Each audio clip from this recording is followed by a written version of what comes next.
بسم الله الرحمن الرحيم. نبدأ.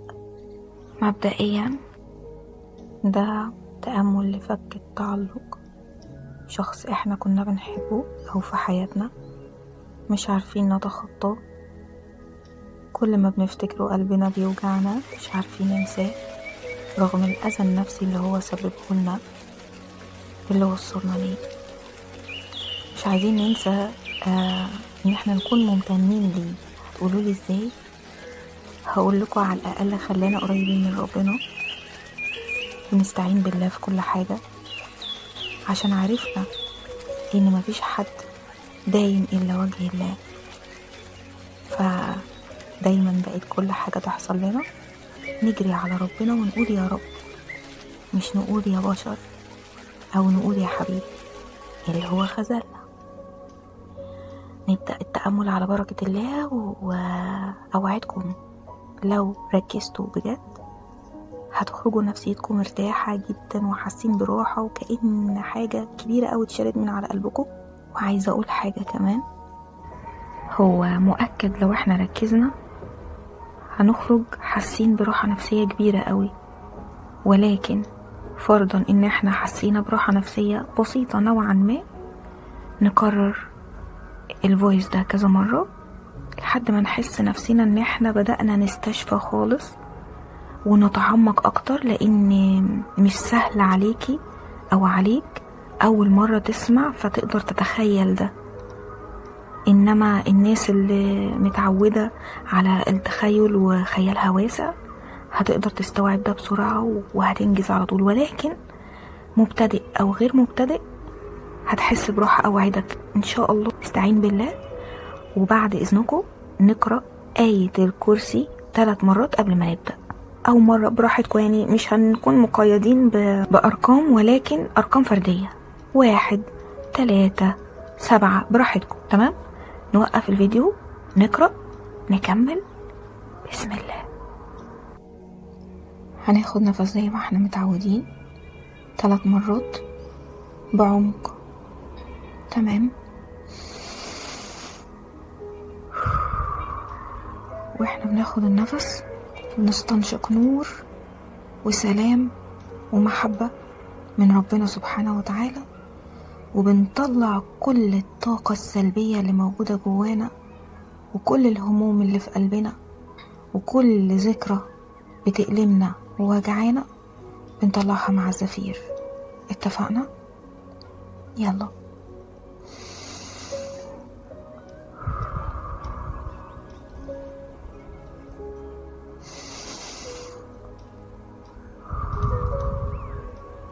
خلاص خدنا النفس. خلي النفس وانتي بتاخديه او انت بتاخده يملى صدرك بكل هدوء وطلعه بكل بطء. اتفقنا؟ كل مرة وانتي بتتنفسي او انت بتتنفس جواك تقول الكلام ده: يا رب امنحني سلاما يطفئ ضجيج قلبي، يا رب امنحني سلاما يطفئ ضجيج قلبي، مع الشهيق والزفير. تمام؟ دلوقتي نغمض عينينا بقى،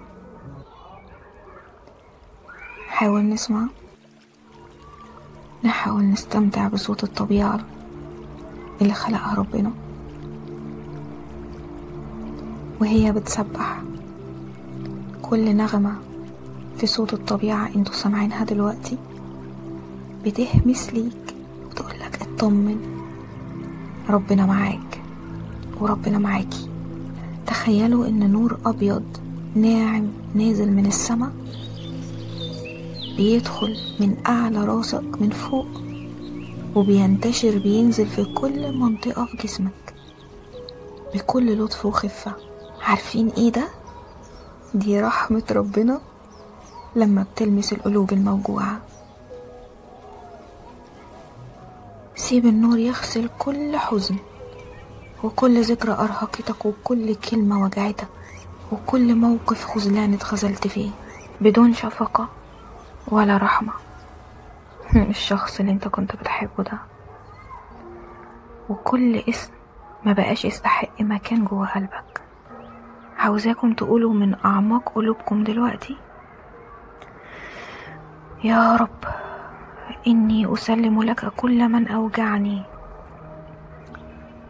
وأتركهم في رحمتك وعدلك. لا أريد أن أحملهم في قلبي بعد اليوم. أنت تعلم ضعفي، فامنحني القوة على النسيان برضا وسكينة وهدوء.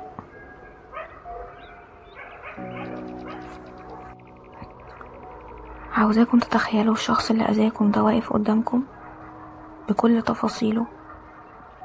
تخيلوه جدا واقف قدامكم، واللي رابط بينك وبينه خيط كده لونه رمادي.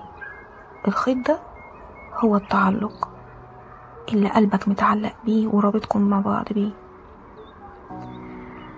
تخيله قدامك، تخيل كل ملامحه، قوله بكل هدوء يشبه الدعاء: يا رب أنا أسامحه وأتركه، لا ضعفا مني بل حبا لنفسي وسلاما لروحي. تخيلوا النور ده بيزيد بيزيد بيزيد أكتر جواكم وحواليكم لغاية ما يدوب خالص الخيط ده اللي لونه رمادي ويتلاشى في وسط الضوء الأبيض النقي اللي زاد ده.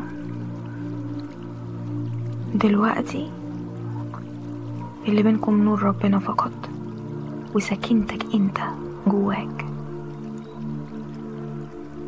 تخيل ما بقاش في شيء بينكم دلوقتي مربوط، كل اللي موجود جواك نور ربنا والسكينة اللي ملت قلبك دلوقتي والراحة النفسية بعد ما الخيط اتقطع بينكم.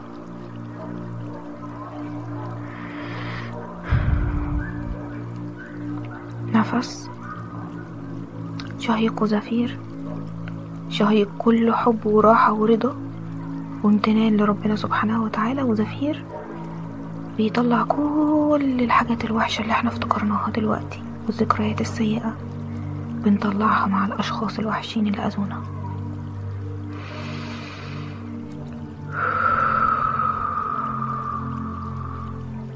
ثلاث مرات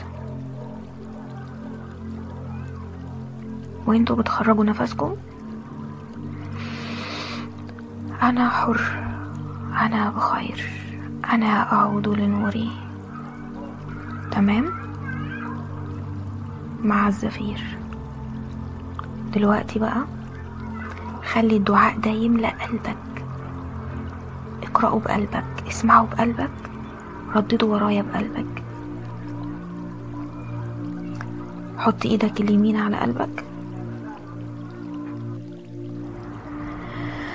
اللهم اربط قلبي بحبك فلا أتعلق إلا بك، ولا أطلب سعادتي من بشر بل منك وحدك لا شريك لك. اللهم طهر قلبي من كل وجع قديم، واملأني بنورك وسكينتك وذكرك وحبك وجبرك.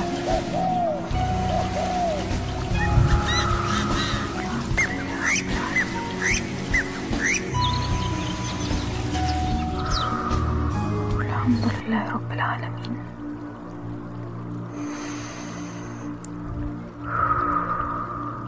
الحمد لله رب العالمين. دلوقتي عايزاكم تتخيلوا ان قلبكم زي الزهرة بتتفتح على ضوء الصباح وعلى نور ربنا سبحانه وتعالى، ونور ربنا بيملاها دفء ورحمة ومحبة وأمان. دلوقتي بقى عايزاكم وانتوا بتبتسموا كده تقولوا بكل ثقة وحب: لقد تحررت وغسلت من الداخل، قلبي صار أصفى وروحي أصبحت أخف.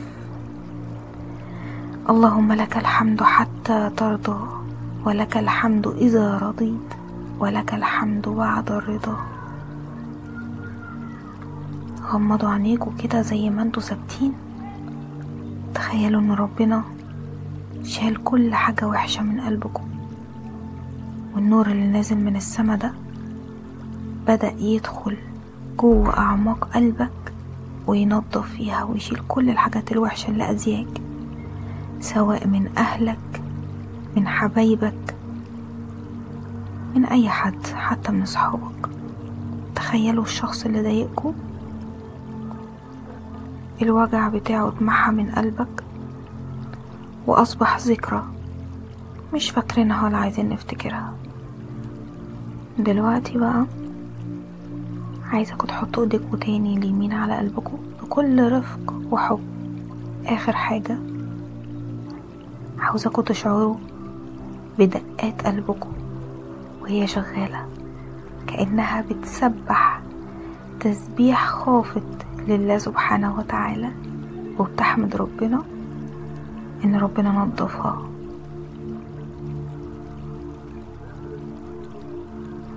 عايزاكوا تقولوا بقى جوا نفسكوا كده: يا رب ما عاد قلبي بيتا للألم، بل مقاما لنورك وسلامك.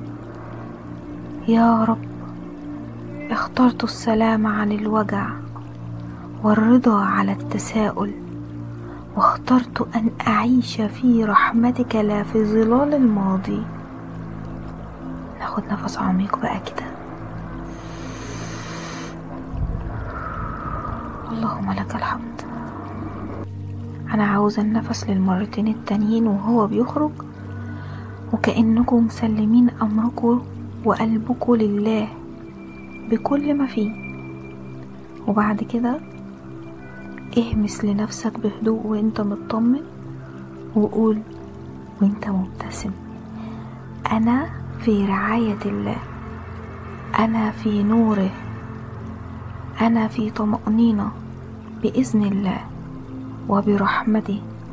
عايزكوا بقى تفتحوا كده عينيكوا ببطء وانتوا مبتسمين.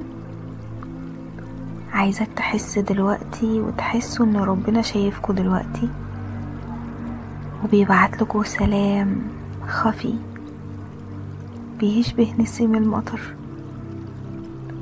يقولك اطمن ما تخافش فإنك بأعيننا. عاوزاكوا بقى تتابعوا إشارة ربنا اللي هتجيلكوا خلال اليوم أو الأيام اللي جاية. رسالة ممكن تجيلكوا في آية قرآنية تسمعوها، ممكن في لافتة إعلانية كده وانتوا ماشيين تلاقوا كلمات الإعلان مكتوبة بشكل عميق تلمس قلبكوا، بس بتديكوا رسالة ملهاش علاقة بالإعلان خالص اللي مكتوب. ممكن شخص ما يعرفكش يقولك كلمة كده، أو تسمع كلمة كده من حد انت ماشي جنبه فيقول كلمة تلمس قلبك. كل دي إشارات يا جماعة، مفيش حاجة صدفة. اتبعوا الإشارات هترتاحوا جدا، ولكن اتبعوا الإشارات الجميلة الحلوة. مش نسمع كلمة وحشة نقول دي بقى رسالة ليا، لا، سدوا ودنكوا عنها واسمعوا الكلام الحلو. الرسول صلى الله عليه وسلم بيقول ايه؟ تفاءلوا بالخير تجدوه، ما تنسوش. وعايزة بقى بعد ما تكتبولي احساسكم وشعوركم ايه، لما يمر وقت وتحسوا ان في اشارة جاتلكوا ترجعوا تاني وتكتبوا وتشاركوني حسيتوا بايه تاني والاشارة اللي جاتلكوا ايه، عشان لازم انت كمان وانتي كمان يكون ليكم اثر طيب لكل اللي يجي بعديكوا ويقرأ الكومنت بتاعكوا ويستفاد. يبقى احنا كلنا اصبحنا بنساعد بعض في دايرة من نور ان شاء الله.